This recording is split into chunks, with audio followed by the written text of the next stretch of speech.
The alarm bells rang through the space station for the 5th time that day. Red lights flashed in every corridor of Helios Prime, the last military outpost of the Nebulon Alliance in the Arcturus system. Commander Susan Miller ran her fingers through her short gray hair and took a deep breath. She had been awake for nearly 40 hours straight. The constant attacks from the Void Collective were wearing everyone down. "Status report," Susan called out to her crew. The command center buzzed with activity. Aliens and humans worked side by side, though humans were few these days. Most had retreated to Earth years ago when the Treaty of Proxima was signed. Susan was one of the few who stayed behind, believing the treaty was a mistake. "Shields at 14% and dropping," said Frank Johnson, her tactical officer. His face was pale and covered with sweat. He hadn't slept much either. Krasithar, Susan's second-in-command, walked up to her station. The insect-like alien stood nearly 7 feet tall. His hard outer shell clicked slightly as he moved. "Commander, we have perhaps 2 hours before total shield failure. The civilian ships need at least 3 hours to reach the jump point." Susan closed her eyes for a moment.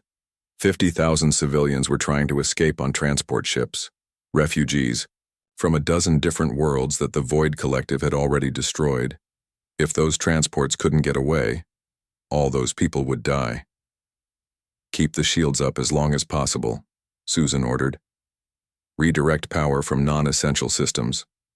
Outside the large viewing window, Susan could see the enemy ships. The Void Collective vessels were massive, dark shapes against the stars.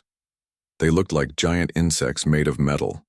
Their weapons had been hitting the station's shields for days now, and the shields couldn't take much more.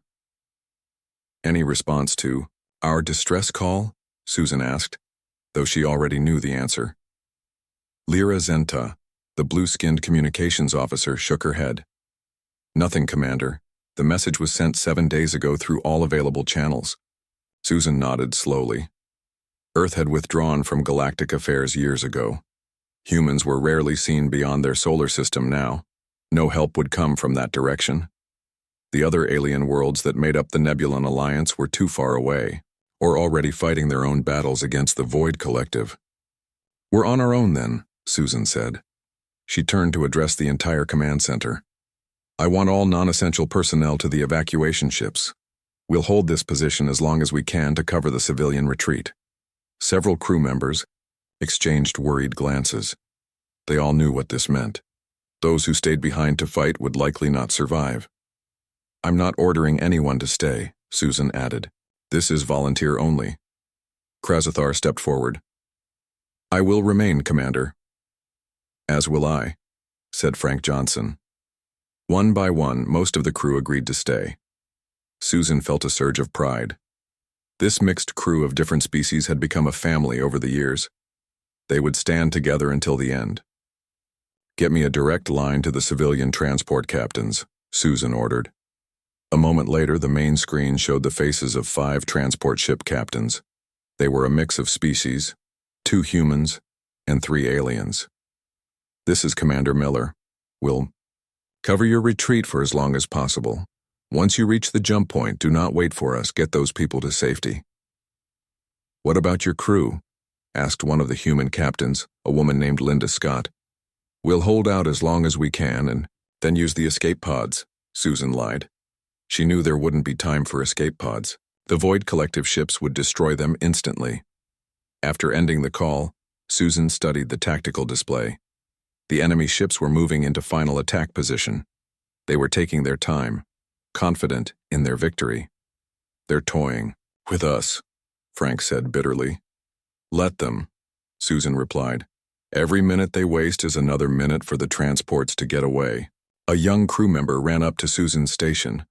"Commander, the civilian medical ship is reporting engine trouble. They're falling behind the others." Susan's heart sank. That ship carried over 3,000 injured refugees, including many children. "Tell engineering to prepare for emergency transport. We'll take as many as we can aboard the station." It was a desperate move. The station itself would soon be destroyed, but perhaps they could transfer the injured to the faster evacuation ships. The next hour passed in a blur of activity. The medical ship docked briefly and hundreds of injured refugees were rushed aboard the station. Station medical staff worked frantically to stabilize the most critical patients before sending them to the remaining transport ships. Outside, the Void Collective ships began to move. Their massive weapons powered up, glowing with an eerie purple. Right. They're done waiting, Krasthar observed. The final attack is beginning. Susan nodded grimly. Status of the civilian fleet. The last transport is still 30 minutes from the jump point, Lyra reported.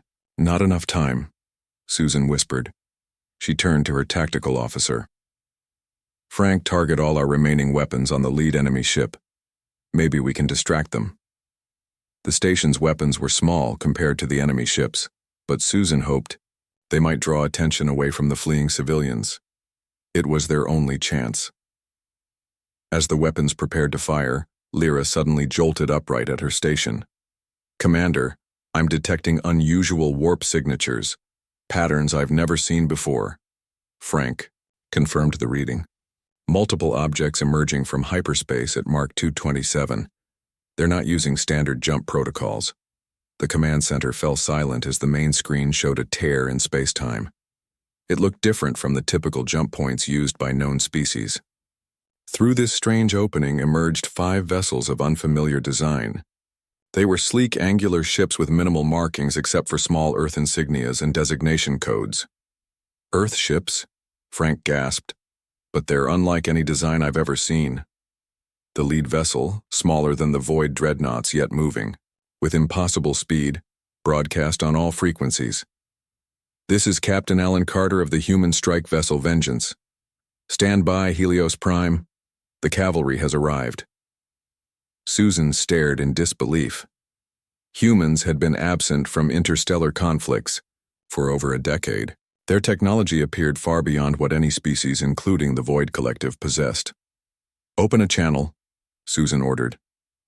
When Captain Carter's face appeared on screen, Susan was struck by his calm confidence. He looked like an ordinary, human man in his 40s, but his eyes were different. The pupils contracted to tiny pinpoints in the light of his ship. Captain Carter, this is Commander Susan Miller. We have civilian transports trying to reach the jump point. They need cover. Carter nodded. That's why we're here, Commander. Keep your shields up for 2 more minutes. You're about to witness something new. The screen went black as the communication ended. Susan turned to the viewing window just in time to see the 5 human vessels deploy what appeared to be small pods. Hundreds of them. What are those? Krasthar asked. As they watched, the pods opened to reveal humanoid combat suits, each standing about 15 feet tall. They moved with incredible speed toward the Void Collective ships. They're humans, Susan realized. Human warriors in some kind of advanced combat armor. The entire command crew watched in amazement as the seemingly unstoppable human warriors began their attack on the Void Collective fleet. For the first time in weeks, Susan felt something she had almost forgotten. Hope. The combat suits moved with incredible speed. Susan and her crew watched as the human warriors flew between the massive Void Collective ships. The enemy vessels were huge, each one at least 20 times larger than the human ships that had just arrived. But size didn't seem to matter. Are you seeing this? Frank Johnson asked, his voice filled with wonder. Susan could hardly believe her eyes. The human combat suits were tearing through the outer hulls of the Void Collective ships as if they were made of paper.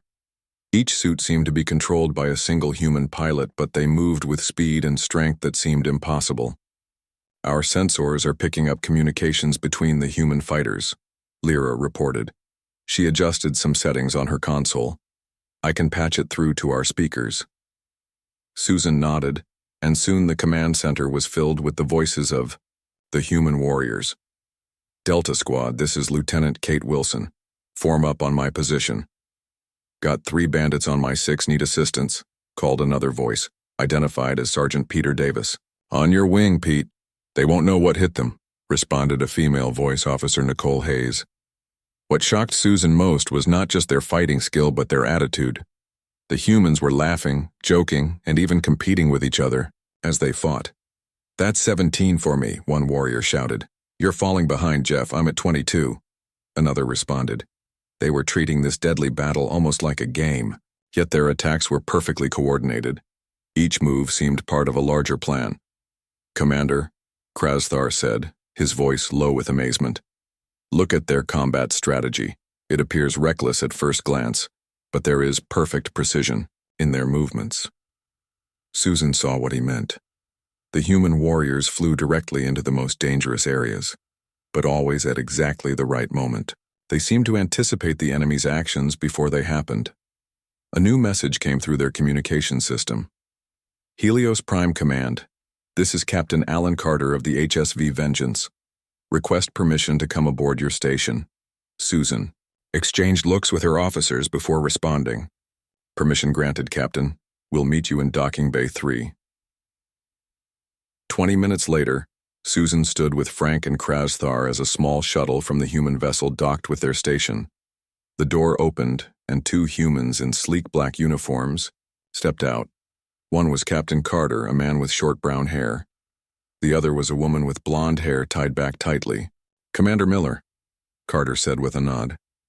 "This is my executive officer, Lisa Ward." Both humans moved with unusual grace. Every step seemed perfectly balanced. When they removed their helmets, Susan noticed their eyes. The pupils contracted to tiny points in the bright light of the docking bay. These were not ordinary humans. "Thank you for your timely arrival, Captain," Susan said, extending her hand. Carter's handshake was firm but carefully controlled. She could sense the strength he was holding back. "If I may ask, how did you know we needed help?" "We've been monitoring Void Collective movements for some time," Carter explained as they walked toward the station's command center. "Earth hasn't been as uninvolved as everyone thinks." In the command center, everyone stopped working to stare at the visitors. It had been years since most of them had seen humans from Earth. Captain Carter looked at the tactical display showing the battle.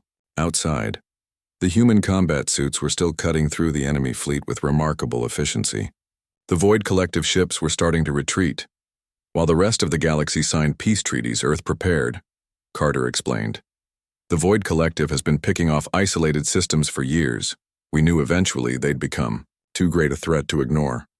"What exactly are those combat units?" Susan asked, pointing to the display. Lisa Ward, the executive officer, stepped forward. "We call ourselves Valkyries. Each suit is controlled by a single human pilot through a neural interface. The machine responds to our thoughts as if it were our own body." "But that's not all, is it?" Krasthar asked. His alien senses had picked up something unusual about these humans. "Your reflexes, your eyes. You've been modified." Carter nodded. "Yes.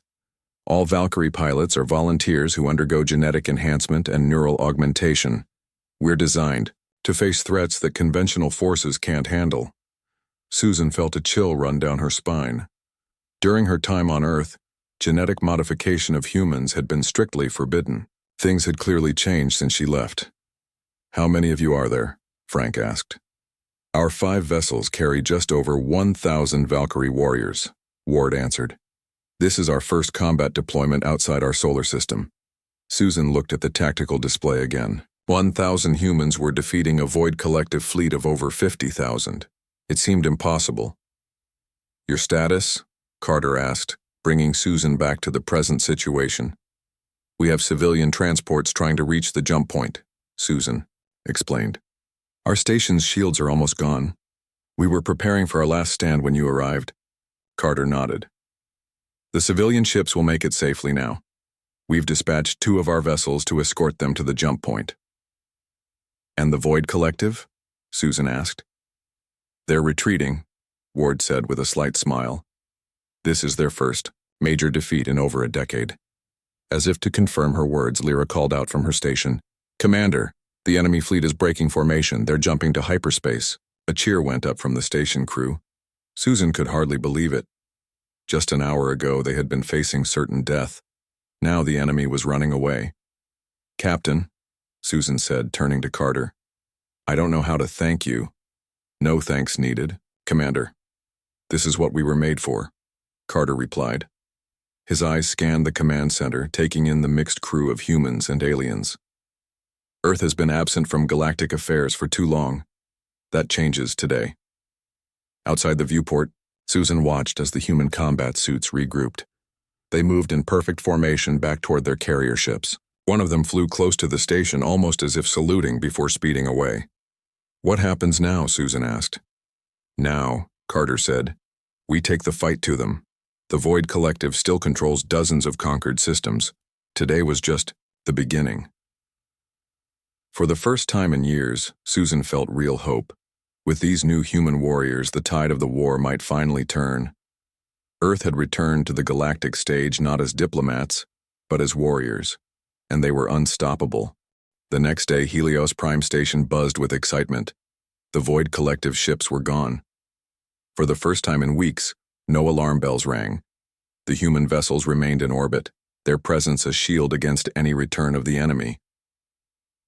Susan walked through the main hall of the station. Everywhere she looked, she saw something she hadn't seen in a long time. Smiling faces. Refugees who had been preparing to die were now helping repair damage to the station. Hope had returned. In one corner of the hall, a small crowd had gathered. Susan moved closer to see what was happening. A human warrior in a simple black uniform was showing something to a group of children. It was Jack Myers, one of the Valkyrie pilots who had stayed on the station. "This is a neural link," Jack explained, holding up a small device that looked like a silver headband. "It lets me control my combat suit with my thoughts." The children stared in wonder. They were a mix of species, some human, others with blue skin, scaled faces, or extra limbs. All watched the human warrior with the same fascination. A small girl with purple skin raised her hand. "Does it hurt?" Jack smiled. "Not anymore. The first time is a little strange. It feels like your body suddenly got much bigger, but you get used to it fast." Another child asked, "Can I try it?" "Not this one," Jack said gently. "These are designed for humans who have been specially changed, but maybe someday we'll make versions for other species too." Susan noticed something interesting about Jack. Despite his friendly manner with the children, his movements were too precise. When he turned his head, it moved in one smooth motion, like a camera on a perfect pivot. When he reached for something, his hand went directly to it, no hesitation, no correction. Even his blinking seemed timed and perfect. Captain Carter had invited Susan and her senior officers to tour one of the human vessels that afternoon. As she made her way to Docking Bay 3, Susan thought about all the questions she wanted to ask. Krasthar and Frank Johnson joined her at the airlock. Together they entered the human ship called HSV Vengeance. The inside of the vessel was unlike any ship Susan had seen before. The corridors were narrower than standard military ships. The lighting was dim, with a blue tint that was easier on modified human eyes. Everything was designed for efficiency, with no wasted space. "Welcome aboard," Lisa Ward greeted them. "Captain Carter is waiting in the observation deck." As they walked through the ship, Susan noticed there were very few crew members visible. "Your ship seems understaffed," she commented. "We don't need as many crew as conventional vessels," Ward explained. "Most systems are automated or controlled through neural interfaces. Each Valkyrie warrior can manage multiple ship functions simultaneously, while resting between combat deployments." The observation deck was a large room with a curved window that showed the stars outside. Captain Carter stood with 3 other humans, all wearing the same black uniforms. They were studying a holographic display showing nearby star systems. "Commander Miller." Carter nodded in greeting. "I'd like you to meet some of our squad leaders. This is Lieutenant Kate Wilson, Sergeant Peter Davis, and Officer Nicole Hayes." Susan shook hands with each warrior. They all had the same controlled strength as Carter, the same unusual eyes.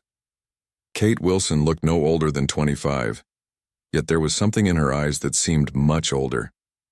"I hope you don't mind, Commander, but I've asked our science officer to join us," Carter said. "Dr. Ben Clark specializes in xenobiology. He's interested in learning more about the various species under your command." A moment later, a tall human with glasses entered the room. Unlike the warriors, his movements were normal, imperfect, human. He wasn't enhanced like the others. Not all of us are Valkyries, Carter explained, seeing Susan's confusion. Some remained conventional humans by choice. Our scientists, diplomats, and some technical specialists chose to stay unmodified. Why? Frank asked bluntly. Dr. Clark smiled. The modifications required for the Valkyrie program change how you experience the world. Faster neural processing, enhanced senses. There are advantages in combat but can be isolating in everyday life. He glanced at the warriors, with something like sympathy in his eyes. There are trade-offs. The holographic display shifted to show a detailed map of Void Collective territory. Susan was surprised by how much information the humans had gathered. You've been watching them for a long time, she observed. Since the day they first appeared, Carter confirmed. When Earth signed the Treaty of Proxima and withdrew from galactic affairs, most believed we were running away. We weren't. We were preparing. Preparing for what exactly? Krasthar asked. For this, Kate Wilson said, stepping forward. She touched the display, zooming in on a particular star system deep in Void Collective space. Their home world, the source of their fleet. Susan stared at the image. No one in the Nebulan Alliance had ever found the Void Collective's home system. It was their most closely guarded secret. How did you find it? She asked. We followed them, Peter Davis said, with a shrug. Our stealth technology is generations ahead of their detection systems. We've been sending scout ships into their territory for years. Which brings us to why we wanted to speak with you, Carter said. We're not just here to defend. We're here to end the Void Collective threat once and for all. Susan felt her heart race. You're planning an attack on their homeworld? Not yet, Carter said. First, we need allies. The Valkyries are powerful, but we're still only 1,000 warriors.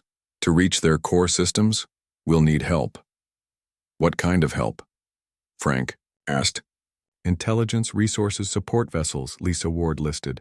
And most importantly, people who know this region of space better than we do. Susan understood what they were asking. You want my crew to join you. Not just your crew, Carter said. We're contacting all remaining Nebulan Alliance forces. Earth is forming a new defensive pact. We're offering our technology and training to allied species. The genetic modifications too? Krasthar asked. The humans exchanged glances. No, Carter finally said. The modifications remain exclusively human, at least for now. But we can teach conventional forces to work alongside Valkyries.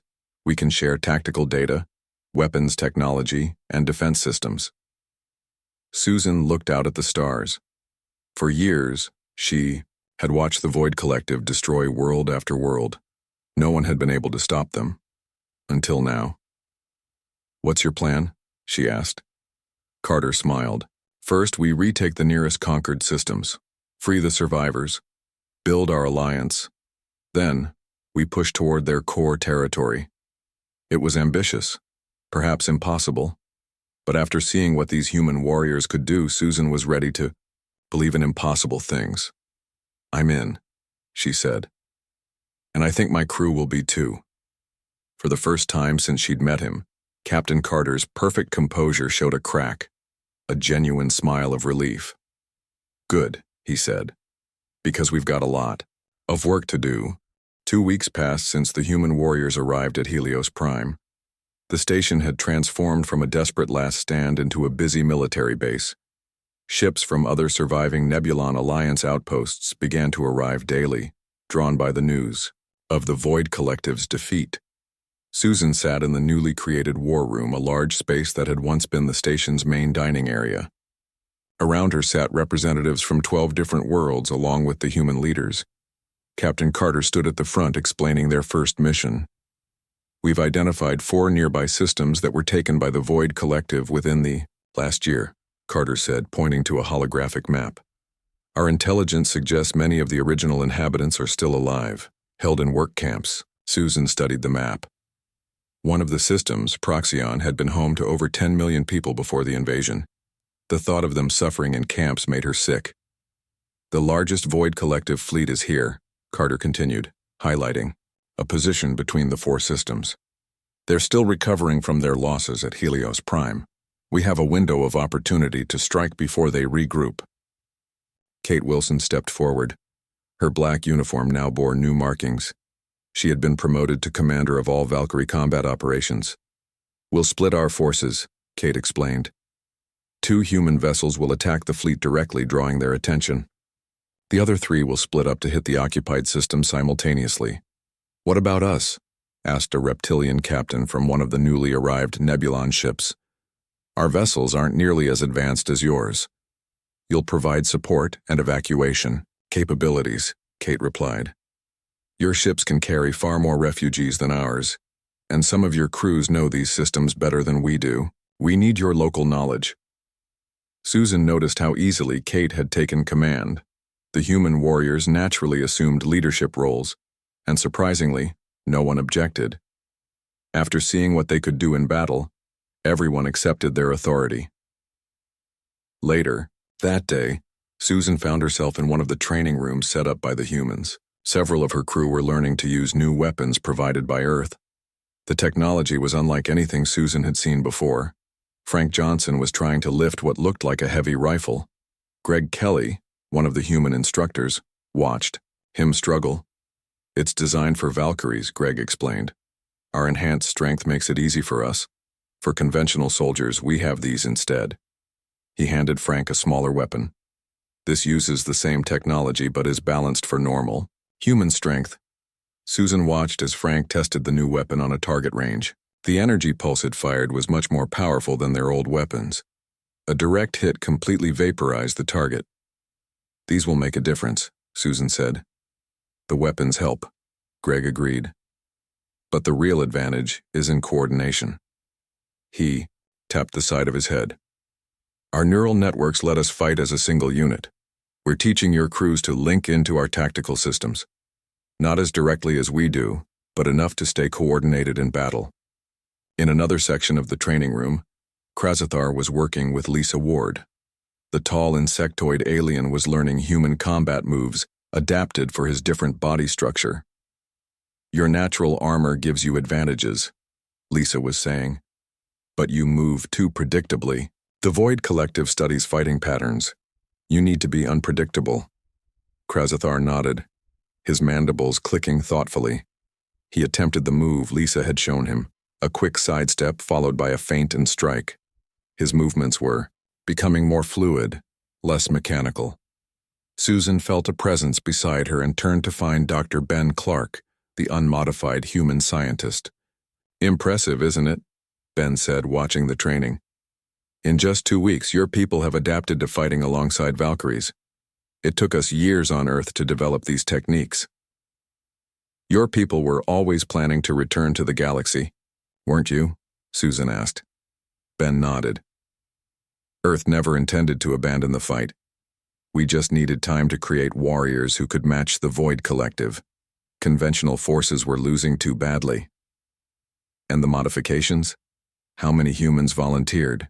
For that? More than we could accept, Ben said quietly. When the Void Collective first appeared and began destroying worlds, millions of humans volunteered. We had to be selective. The process doesn't work for everyone. Susan had wondered about that. What happens to those it doesn't work for? Ben looked uncomfortable. Let's just say the early days of the program had casualties. We've refined the process now, but it still changes a person forever. The neural enhancements especially. Susan watched Kate Wilson demonstrating combat moves to a group of soldiers. Her speed was incredible, almost too fast to follow. They see the world differently than we do, don't they? Susan asked. Yes, Ben confirmed. Their neural processing is roughly 5 times faster than ours.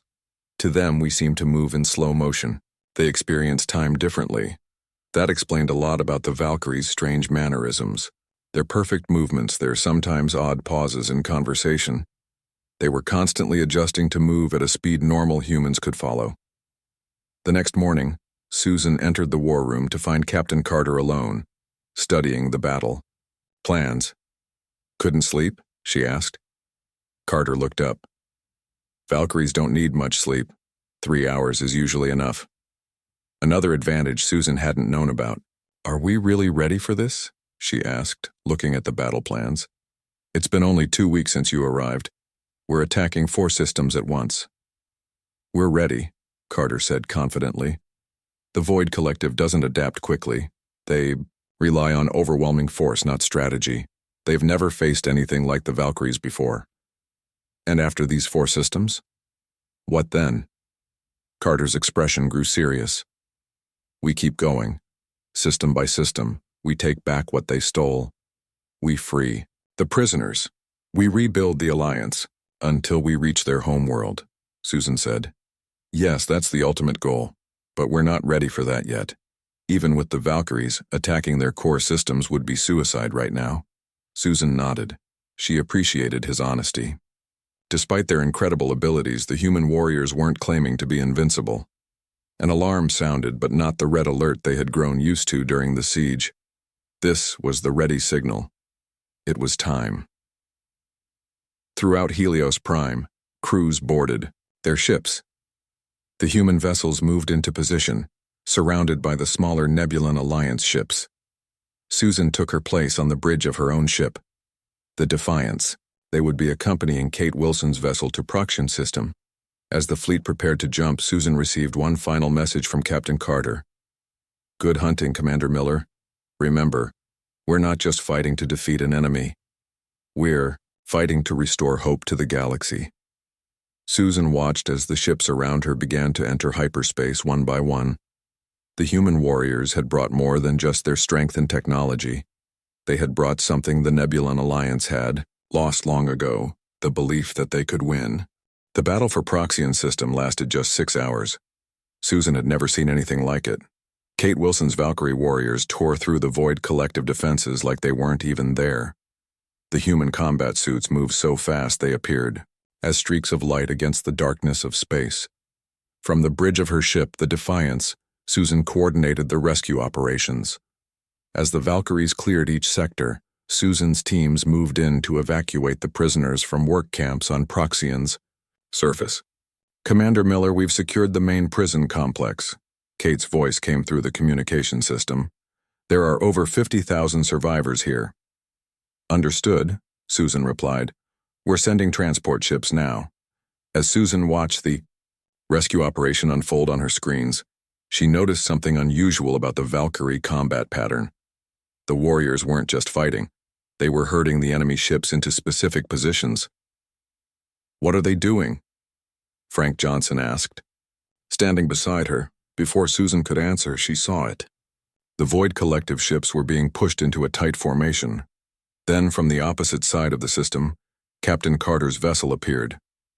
It launched what looked like a small probe toward the clustered enemy ships. All Allied vessels. Engage shields and prepare for electromagnetic pulse, Carter's voice warned over the comm system. Susan barely had time to give the order before a blinding flash of light erupted where the enemy ships had been gathered. When the light faded, the Void Collective vessels floated dead in space, all systems shut down. What was that? Susan asked in amazement. EMP weapon, Frank replied, checking his readings. But unlike any I've ever seen, it completely fried their systems without affecting our ships at all. Within minutes, Kate's Valkyries were boarding the disabled enemy vessels, capturing important data and prisoners. The battle had been won with minimal casualties on their side. Similar reports came in from the other 3 systems. The coordinated attacks had all succeeded. In less than a day, 4 star systems had been liberated from Void Collective control. 1 week later, Susan stood in the newly established command center on Proxion's main planet. The local population had welcomed their liberators with overwhelming gratitude. Every available space was filled with makeshift shelters for the freed prisoners who were waiting for transport to safer worlds. Captain Carter entered the command center, followed by a group of Valkyrie officers. Their faces showed no signs of fatigue despite the constant operations they had been running. The last of the enemy forces have been cleared from the outer planets, Carter reported. Proxion system is officially secure. Susan nodded. The civilian evacuation is proceeding ahead of schedule. We should have all vulnerable populations moved to safety within 3 days. Good, Carter said. studying the star map on the main display. Because we need to move quickly. Our success here has not gone unnoticed. He touched the display, bringing up a new image. It showed a massive gathering of Void Collective ships at a position several systems away. They're assembling their main fleet, Carter explained. Our intelligence suggests they're planning a major counterattack. Susan felt a chill. The fleet on the display was far larger than anything they had faced so far. How many ships? Over 300 capital ships plus support vessels, Carter replied grimly. Nearly a third of their total military force. The room fell silent. Even with the incredible power of the Valkyries, those odds seemed impossible. Kate Wilson stepped forward. We need to strike first, hit them before they finish assembling. With what? Asked one of the Nebulan Alliance captains.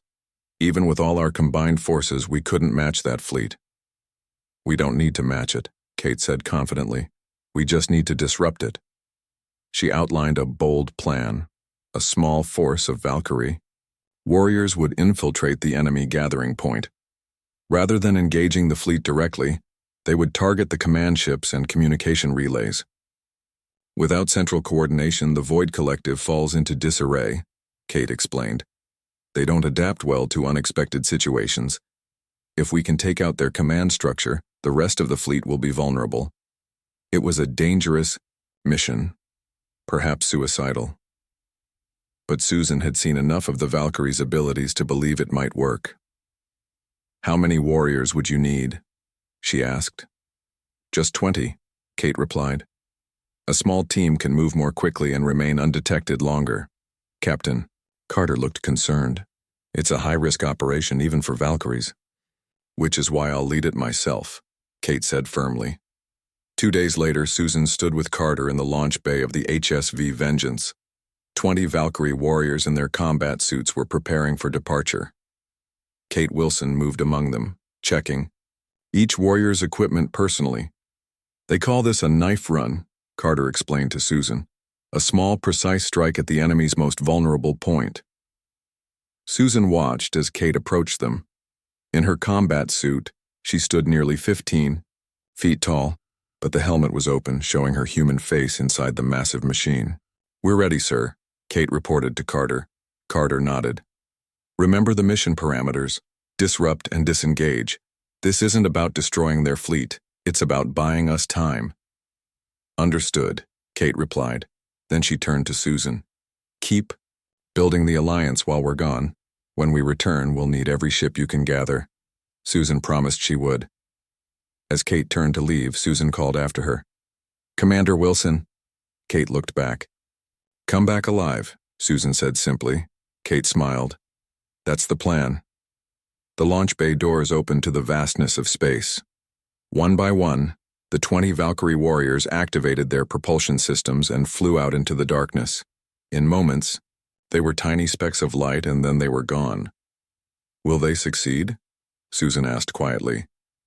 If anyone can, it's them, Carter replied. But either way, this is just the beginning. He turned to Susan, his enhanced eyes reflecting the starlight. For too long, the galaxy lived in fear of the Void Collective. That ends now. Whether this mission succeeds or fails, we will keep fighting. System by system, world by world, we will take back what they stole. As they walked back through the ship, Susan saw dozens of new recruits being trained by Valkyrie instructors. Some were human, others were various alien species from the Nebulan Alliance. All were learning to fight alongside the enhanced warriors. In just 3 weeks, everything had changed.